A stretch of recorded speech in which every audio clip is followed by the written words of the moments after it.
why don't you just try to work as hard as you can at your damn job for like 6 weeks, right? All flat out. You know, if you work 10% longer hours, you make 40% more money. That's something worth thinking about. You know, you've got a job, maybe you show up 15 minutes early and you leave 15 minutes late. You know, and you actually work and your boss notices, because he would probably notice, and then maybe someone's going to get promoted and maybe it'll be you, because something's going to tilt the scales, and that little extra bit of work done without cynicism and resentment might be enough. Well, he said he started at $21 an hour, and in 6 weeks he was making $37 an hour. And it's not a king's ransom, man, but it's a hell of a lot more than zero, and it's quite a lot more than 21. He said his life had turned around substantially because he learned if he put some damn effort into it. And I'm not trying to be Joe Optimist here. Like, I know that people hit runs of bad luck, and that things can take you out of life, right? Unfortunate illnesses and betrayal, and like there's no shortage of randomness and horror that can wipe you out even if you're doing your best. But you don't have a better bloody plan than to do your best, and it tends to work a lot better than you think. And what's so interesting about the hierarchies that people set up is that that's how they're set up. They're not set up on power.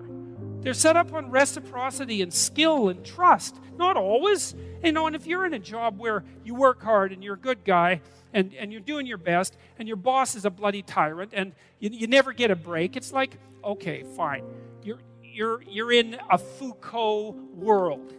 Get the hell out of it. You know, you get your resume set up, write your CV, fill in the educational gaps that you have, send out your 25 resumes a day, and prepare to make a lateral move because you're in a bad place. But almost everywhere, and this has certainly been the case virtually everywhere I've worked, and I've had like 50 jobs, you know, if you go above and beyond the call of duty in an awake and intelligent way, interpersonally, socially, with regards to the diligence of your work, with regards to the truth of your attitude and your courage and all of that, that will work. And you know, if you try it for a year and it doesn't work, then go somewhere else, because you can, right? You're free. I mean, it's not easy. You can't just walk out the door and instantly find another job, but you're not enslaved. You could make a move. You could even decide that you're going to make a move and double your salary. You know, it's not a bad goal, and it's certainly a possibility. It's like, it isn't hierarchy. It's ethics that determines success in a functional society. It's ethics that determines success, not power. The rest of it's a bloody lie. And that doesn't mean that all our systems are perfectly ethical. You know, you got to be awake. If you're in a system, there's going to be some corruption in it. Part of what you're supposed to do is keep your damn eyes open for the corruption and your mouth speaking truth, so when the corruption starts to take root, you object to it so the whole damn system doesn't turn into a pathological power play. And that's part of your ethical responsibility as a conscious being, an ethical being, a religious being for that matter, and a citizen. You know? And you're charged with that. That's why you vote. That's why you're the cornerstone of your state, man. You're the what would you call? You're the wellspring of the ethical actions that replenish the dying world. That's what you are. And if you act, that's what you are. And if you act that out properly, then things work. And that's why that's always been described as ethical behavior. It's not because you're supposed to be good, you know, and being good isn't that easy anyways. And it certainly doesn't mean being nice and harmless. It's not an easy thing to be good. You have to be tough as a damn boot to be good, because you have to stand your ground when you need to stand your ground. And you have to be able to say no when it's time to say no. And you have to mean it. And so then you have to think and plan strategically so that when you're going to say no, you can mean it and it will stick. You know, and that takes a certain amount of integrated malevolence, I would say. And once it's integrated, it's not malevolence, it's strength. It's strength of character. It's the ability to stand your ground. And you have to cultivate that. And you cultivate that at least in part by telling the truth. And so you take your place in the world as a decent person and as a decent citizen, and you play the hierarchical game properly. And that is to stand up straight with your shoulders back. It's like the world's an onslaught. You've got the tyranny of culture to deal with. You've got the catastrophe of nature. You've got your own damn malevolence and ignorance, right? All coming at you. Plus the incredible, complicated, indeterminate potential of the future. That's all coming at you, and it's all your responsibility, and you can cringe away from it and be afraid of it and be victimized by it and be bitter and cynical about it. And no wonder, because it can be painful. Or you can turn around and you can say, man, bring it on, because there's more to me than there is to the catastrophe. And this is what I discovered from looking at what I looked at. I looked at the darkest things I could look at, really, for 30 years. I was really a lot of fun to be around, I can tell you.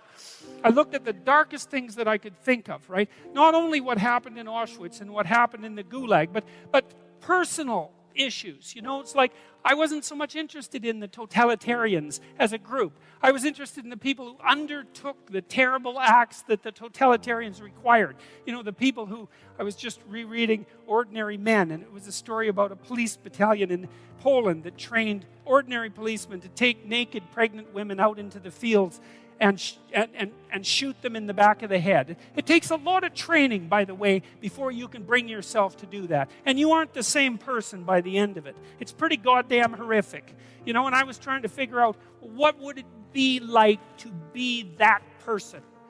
Because we are that person.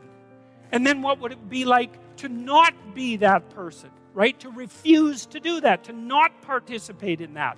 You know, and what I discovered by making that totalitarian proclivity personal was that there's more to us than there is to the horror. Nature is bent on our destruction. Bad as culture is, tyrannical and bloody, back as far as you can look, as malevolent as you are in the darkest part of your heart, and that's plenty malevolent. The possibility that's within you that can well up, the courage and the truth and the ability and the skill and the willingness to set things right, if you are willing to set them right, is more powerful than all of that. And so it's so interesting. It was proof for me of an old saying I read from Carl Jung. It's an alchemical motif, in stir qualinus inventur, which is what you most want to be found will be found where you least want to look, essentially. And it's so interesting because it means that if you're willing to turn around and to stand up, say, and stand up straight and face the darkness like fully, what you discover at the darkest part is the brightest light. And that's something that's so much worth discovering, because there's going to be terrible darkness in your life. And it's going to make you cynical and bitter. And it could easily be that you're just not looking at it enough.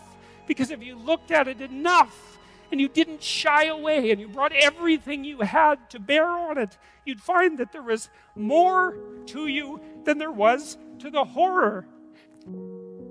Drop what you're doing that's foolish, that you know is foolish, and pick an aim that's worthwhile, you know, to make things better for yourself, like you're worth taking care of, like you're worth something, you know, and to surround yourself with people who believe the same and who are rejoicing in your accomplishments and unhappy when you fail, right? And you're comparing yourself to your accomplishments of yesterday and not to someone else's today, so that you're not jealous and bitter. And you put your own house in order so that you're not cursing the world when some of its disarray might be your fault. And you're trying to pursue something meaningful, and you're doing your best to tell the truth and all of that. And then you see what happens.